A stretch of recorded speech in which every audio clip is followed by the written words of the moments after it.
নতুন বাজার থেকে। মিজান ভাইয়ের ভিডিও দেখে এসেছি, খুবই ভালো লেগেছে, এর জন্য আসা মূলত। তবে যে এখন অবস্থা মনে হচ্ছে না খাবার খেতে পারবো, দেখেও ভালো লাগছে। এই তো। আপনি কি ভাত খাওয়ার চান্স পাইছেন? না ভাই, আমি মাত্র এসেছি, দেখছি আর কি, সবাই খাচ্ছে দেখেই ভালো লাগছে। এখানে তো অনেক লোকের চাপ। জি, অনেক লোকজন, ভালো লাগছে তো দেখে। আসলে ঘরোয়া পরিবেশের মতোই রান্না হচ্ছে, ভালো লাগছে।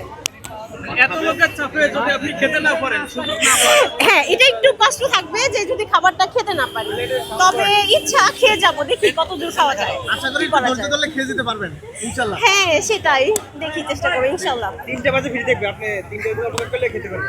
হ্যাঁ, আমি ভুল টাইমে চলে আসছি, একদম লাঞ্চ টাইমে চলে আসছি, তো অনেক লোকজন। এই সময় খাওয়ানোর লাঞ্চের সময় তো এই কারণে। হ্যাঁ হ্যাঁ, এই জন্য। কিভাবে জানতে পারবেন? ভাই, আমি ভিডিও দেখে এসেছি, এই তো। ভাত তো আনলিমিটেড।